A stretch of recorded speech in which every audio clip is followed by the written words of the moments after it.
जय श्री कृष्णा। जय जय वीर बाबा गोगा जी महाराज जी की जय। भादो मास में गोगा जी चरित्र का 21वां दिन हम सब मिलके सुनेंगे। जय गोगा जी महाराज जी की जय। हमने सुना रानी सीरियल बाग में बिना झूले वापिस आ जाती है, अपने जेठों द्वारा अपमान सहन नहीं कर पाती और रानी सीरियल लौटकर झूले वापस की घटना अपने सास पाछल को सारी बताती है। भक्तों, यहाँ की बात यहीं छोड़कर अब गोरख टिले पहुँचते हैं। अपने गुरु दर्शनों के वास्ते ओगरनाथ जी पधारे। वे अपने गुरु को प्रणाम कर बोले, गुरु जी बहुत सारे ऊंट सामान से लदे बाहर खड़े हैं। गुरु बोले, उनमें क्या है? फिर गोगा को बैठा देखकर बोले, अच्छा जाहिर राजकुमार पधारे हैं। गोगा जी ने ओगरनाथ को प्रणाम किया। गोरख गुरु बोले, ओगड़ ये अपनी माँ के बोले भंडारे को करने आए हैं। तुम अपने सब साथियों को खबर कर दो, दक्षिणा में 4 लाल मिलेगी, यानी अनमोल जवाहरात। जायवीर हाथ जोड़कर बोले, गुरुदेव आपने क्या अनहोनी बात कह दी। 1400 संतों को 4 लाल, इतने दौलत तो भारतवर्ष के सब राजाओं के खजानों में भी नहीं मिलेगी। इसमें तो आपके वचन की बड़ी भारी जग हंसाई होगी। गुरु गोरखनाथ जी बोले, गोगा मेरे वचन मिथ्या नहीं होता है, मैं जो कहता हूँ सोच समझ कर ही कहता हूँ। जाहिरवीर बोले, गुरुदेव मैं कुछ भी नहीं समझ पा रहा हूँ। गुरु गोरखनाथ बोले, गोगा तू पाताल निवासी नागराज वासुकी का पुत्र है, तेरा नाम पद्मनाग है, तू तमाम नाम जाति का प्यारा राजकुमार है। तेरा इशारा मिलते ही तुम्हारे पिता गुरु भंडारे के इस शुभ काम को इनकार नहीं करेगा। 5600 लाल अपने नागों के फनों पर दर गोरख टिले पहुंचा देवेगा। तू आंखें बंद कर और अपने माता पिता के दर्शन कर। भभूति के प्रभाव से गोगा जी पद्मनाग के रूप में प्रवर्तित हो गए। तभी एक काले सर्प ने बिल से निकलकर पद्मनाग को अपने शीश पर बिठाया और बिल में बढ़ गया। पाताल में पहुंच जाने पर गोगा अपने सब मित्रों से मिले। राजा वासुकी के पास पहुंच प्रणाम किया। माता पिता अपने पुत्र को देख बड़े प्रसन्न हुए और बोले, बेटा क्या मृत्युलोक का कार्य संपूर्ण हो गया? जाहिर वीर बोले, अभी नहीं पिताजी, अभी तो गुरु के भंडारे का कार्य वंश सेवा में स्थित हुआ हूँ। मेरी माता महारानी बाछड़ ने मेरे जन्म से पहले गुरु भंडारा बोला था। मैं माँ के आदेश अनुसार भंडारे का सामान लेकर पहुंचा तो गुरु ने संतों को 4 लाल दक्षिणा में देने को कहा है। कृपया आप 5600 लाल अपने नागों द्वारा गोरख टिले भिजवाने की कृपा करो। इतना कहकर उदास हो राजा वासुकी का मुंह देखने लगे। वासुकी बोले, इस शुभ काम में उदास क्यों होते हो बेटा? प्रातःकाल लाल तुम्हारे गुरु के आश्रम पर पहुंच जाएगी। नागिन माँ ने अपने बेटे को जलपान करा विदाई दी। जब जाहिर तो गोरख टिले पहुंचकर गुरु गोरखनाथ को नमस्कार किया तो गुरुदेव ध्यान में मगन थे। समाधि खुलने के बाद गुरुदेव बोले, कहो भगत कार्य बना? गोगावीर बोले, धन्य है गुरुदेव, आपने अनहोनी को होनी करके दिखाई दिया। जिस पर गुरु कृपा होगी उसको कुछ भी दुर्लभ नहीं है। गुरु गोरखनाथ जी बोले, अब भंडारे का बंदोबस्त करवाओ, वृथा समय गंवाना ठीक नहीं। भक्तों, गोगावीर ने गुरु आज्ञा शीश चढ़ा हलवाई को हुक्म दिया कि भांति भांति के स्वादिष्ट व्यंजन तैयार करो। दिन निकलते संतों को भोजन देना है, इसमें पहले ही सब व्यंजन तैयार हो जाने चाहिए। हलवाइयों ने तुरंत आज्ञा का पालन किया। भक्तों, कहते हैं गोगावीर जैसा गुरु भंडारा न किसी ने पहले किया था, न आगे और कोई कर पाएगा। यह भी कहते हैं जो पाताल लोक था अब अमेरिका के नाम से प्रसिद्ध है। इसके बराबर दुनिया भर में आज भी कोई देश धनी नहीं है। भक्तों, अब हम इस वार्ता को छोड़कर आपको बताते हैं कि गोगा जी तो भंडारे का सामान तैयार कराने का आदेश हलवाइयों को दे रहे थे। उधर गुरु गोरखनाथ स्नान ध्यान करके निपट पाए थे तो क्या देखते हैं, नाग अपने फनों में लाल उनके सामने धर नमस्कार कर अपने बिलों में घुस जाते हैं। दक्षिणा देने के वास्ते गोगावीर के लाए 5600 लाल गोरख गुरु के सामने पड़े थे। भोजन करने के बाद हर संत को 4 दक्षिणा में दिए गए। सब संतों ने गोगावीर के सिर पर हाथ रखकर आशीर्वाद दिया। गोगा जी ने गुरु का भंडारा कर ददेवा नगर लौट जाने पर भंडारे का सब हाल अपनी माता को कह सुनाया। इधर माता बाछड़ ने अपने बहु सीरियल को समझा दिया था कि तुम बाह की गणना जाहिर से मत कहना, व्यर्थ आपस में झगड़ा होगा। ये तो शुरू से ही ऐसे हैं, कई एक को गुस्सा दूसरे की जान न ले बैठे। बाछड़ को गुरु गोरखनाथ का श्राप याद था, गोगा द्वारा ये दोनों मारे जाएंगे। वह श्राप को याद कर कांप जाया करती थी। गोरू टीले से वापिस आने पर गोगा जी राजकार्य में लग गए। रानी सीरियल गृहस्थी के काम में हाथ बंटाकर सब कुनबे की सेवा शुश्रूषा कर उन्हें प्रसन्न करने में ही अपना नारी धर्म निभाती रही। इधर मुसलमान भारत पर हमले करते थे, धन लूट कर ले जाते थे। गोगा जी की वीरता से सब ददरेवा निवासी खुश थे कि जाहिर वीर के भय के कारण कोई बादशाह हमारे नगर पर हमला करने की हिम्मत नहीं करता है। आपस की फूट के कारण कोई भी देशवासी सुख की नींद नहीं सो पाता था। होनी किसी को नहीं बख्शती। राजा महाराजा किसी का भी लिहाज नहीं करते। उसे न भगवान राम को बख्शा न राजा रावण को। होनी वंशी भगवान कृष्ण के परिवार की नारियों को भीड़ छीन कर ले गए। अर्जुन का गांडी उनका कुछ भी नहीं बिगाड़ सका। इसी होनी के करिश्मे से ददरेवा नगर भी नहीं बन सका। चौमासे के कारण वर्षा ऋतु का जोर था। ददरेवा के शासनकर्ता हमेशा से जनता के कंधे से कंधा मिलाकर अपना खर्च चलाते थे। राज्य खजाना जनता की धरोहर समझा जाता था। ददरेवा नगर में मूसलाधार वर्षा रुक जाने के बाद गोगा जी के दास खेतों पर काम करने चले गए। दासी भोजन बनाकर उन्हें खेतों पर देने चली गई। धूप की गर्मी का जोर था। गोगा जी आराम से लेटे थे। रानी सीरियल पंखा जला रही थी। गोगा जी ने सीरियल से कहा, रानी बड़ी प्यास लग रही है, सरोवर का ताज़ा जल पीने की इच्छा है। कोई दास दासी खेत से आए तो मंगवा लेना। रानी सीरियल बोली, ये आपने क्या कहा? दास ने मंगवा लेना। दास दासी न जाने कितनी देर में आएंगे। आप प्यासे रहेंगे और मैं देखा करूंगी। सरोवर की तो बात ही क्या, मैं पातालपुरी में आपकी आज्ञा मिलते ही अमृत घट भी ले आ सकती हूँ।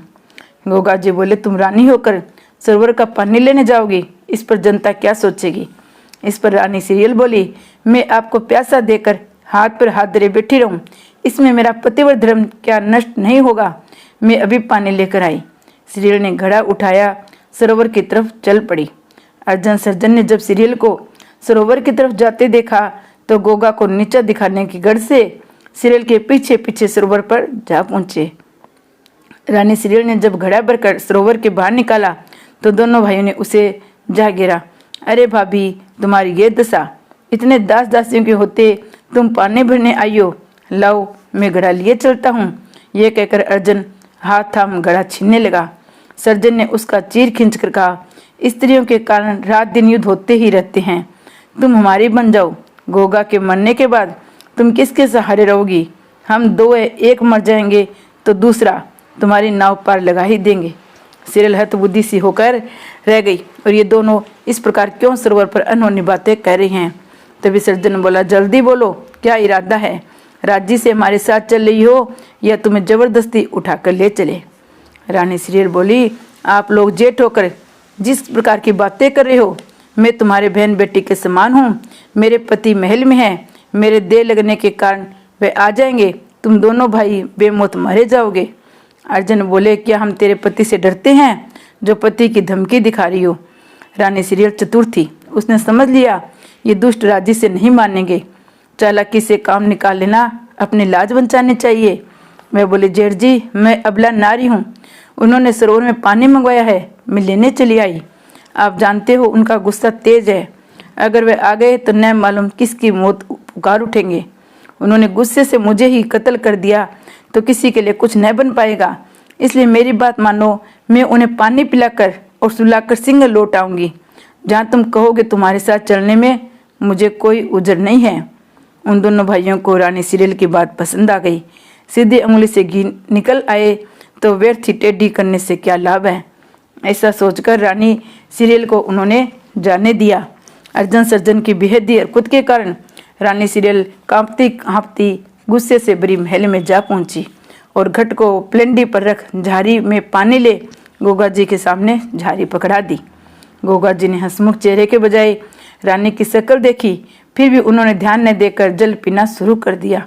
अभी 2-4 घूंटी पिए होंगे तभी रानी सीरियल को रोते हुए सिसकियां भरते देखा। अपने प्राण प्रिय को रोते देख गोगा जी घबराकर बोले, क्या हुआ? रोने का क्या कारण है? रानी सीरियल ने अर्जन सर्जन दोनों भाइयों की कमीनी हरकत गोगा जी को सुना दी। जाहिर वीर चौहान सब घटना सुन गर्ज उठा। झट से नीले घोड़े की नंगी पीठ पर सवार होकर अपने 5 हथियार ले पहुंच गया, जहां पर दोनों रानी सीरियल की प्रतीक्षा कर रहे थे। अर्जुन वृक्ष की छाया में सो रहा था। सर्जन सीरियल की बाट जो रहा था। तभी उसने देखा सीरियल के स्थान पर नीला घोड़ा तीर की माफिक दौड़ता चला आ रहा है। उस पर जाहिर वीर सवार है। अर्जुन सर्जन को भागने का मौका भी न मिल पाया कि गोगा वीर का घोड़ा साजन के सामने था। गोगा जी बोले, बुजदिलो, तुम्हें मैं भागने नहीं दूंगा। यह कहकर भाले का वार किया। एक ही बार में सर्जन का सिर धड़ से अलग होकर धरती पर जा गिरा। सर्जन के मरते ही अर्जुन को ललकारा। उसने भागने का विचार किया, तब तक अपने तेंगे से एक ही बार में धड़ से गर्दन जुदा कर दी। दोनों भाइयों के धड़ पेड़ की जड़ में ही छोड़कर दोनों सिरों को चोटी भाले की नोक में बांध महल में आ पहुंचे। जब जाहिरवीर नीले को तेजी से सरोवर की तरफ ले गए, तभी नीले घोड़े की टापों की आवाज से माता बाछल जाग गई थी। गोगावीर भाले की नोक पर दोनों भाइयों के शीश लटकाए आ पहुंचे। अपने अपमान का बदला चूक जाने के कारण सीरियल का चेहरा खुशी से मारे खिल उठा। अर्जुन सर्जन का मरा देखकर माता बाछल बेचैन हुई और गुस्से में भरकर बोली, हत्यारे, आखिर मेरी बहन का वंश मिटाई दिया। मूर्ख, तूने ये भी न सोचा कि दोनों भाई मेरा दाहिना हाथ है, जिसकी वजह से दुनिया भय खाती है कि 3 भाई है। तुझे अकेला देकर कोई भी दुश्मन चटनी की तरह पीस धरेगा। तूने अपनी बाजू आप ही काट डाले। मेरे सामने से चला जा, मैं इसे हत्यारे का जिंदगी भर मुंह न देखूंगी। ये कहकर अपने कमरे में चली गई। भक्तों, गोगा जी ने नीले का मुख दरवाजे की तरफ घुमा दिया। ये कहकर वह चल दिए। माँ, तेरा हुक्म सर माथे, मैं तुझे कभी अपना मुंह नहीं दिखाऊंगा। अगर होने वश देखना भी पड़ गया तो मैं धरती में समा जाऊंगा। इतना कहकर जब चलने को हुए, तभी रानी सीरियल तीर की माफिक दौड़ी आई।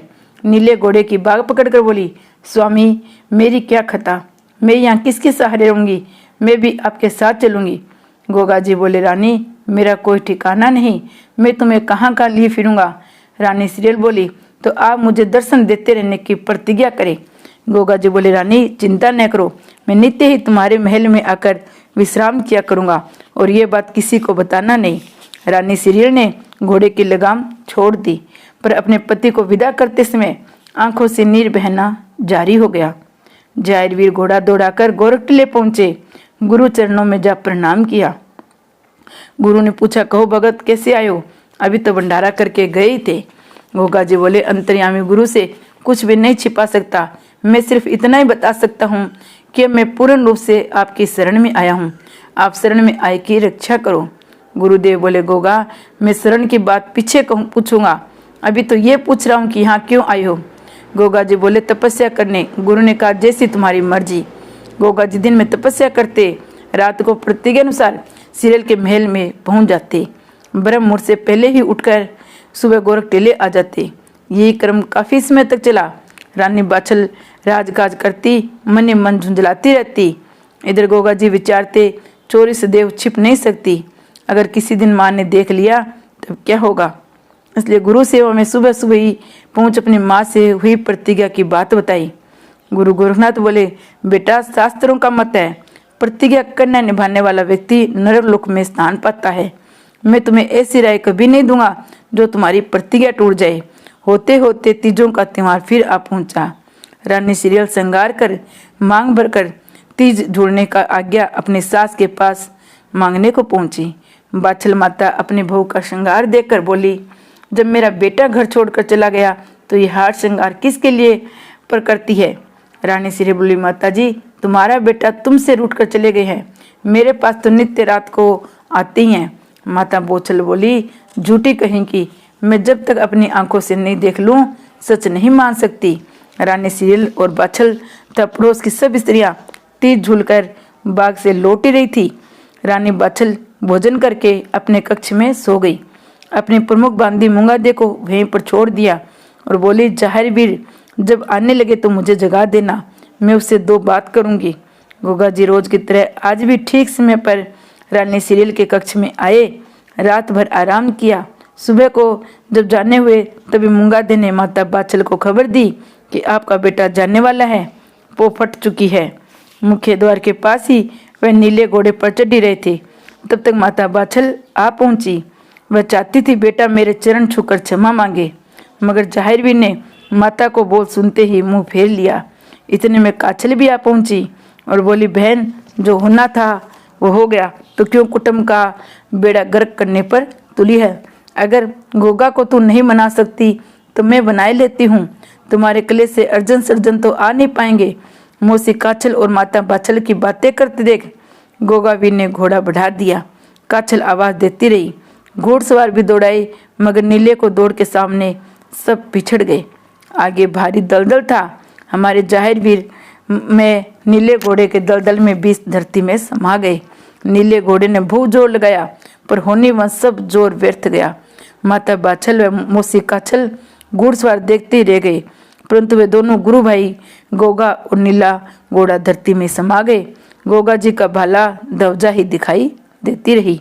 ये बात सारी नगरी में फैल गई। रानी सिरल भी रोती पिटती अपना सिर धुनती रथ में सवार हो आ पहुंची। रानी बाछल व काछल ने दुख में डूबी रानी सिरल के आंसू पोंछकर छुपाना चाहा। वे गुस्से में बेचैन हो बोली, कमबख्त रांडो, नास बिटो, आखिर रही बांझ की बांझी। मेरा तुम्हें श्राप है, अब तक 7 जन्मों की बांझी सो आगे भी रहोगी। अपने दुख भरी बहू का श्राप सुनकर दोनों बहनों ने वही प्राण त्याग दिए। रानी सिरल अपने प्राणनाथ की रोज बाट देखा करती। वे मरे नहीं है, वे मुझसे मिलने जरूर आएंगे। कोई कहता है वे धरती के भीतर ही तिब्बत के नजदीक गोरख टीले पर तपस्या कर रहे हैं। कोई कहता वे अपने पिता वासुकी के पास मृत्युलोक की लीला समाप्त कर पाताल लोक पहुंच गए। रामा ग्वाला जो देवा नगर की गौवें चराता था, उसका कहना था सूर्य नाम की जो जाहिरवीर की प्यारी गाय हैं, वे रोजाना गौओं के समूह से गायब हो जाती है और शाम को समूह से मिलकर चली जाती है।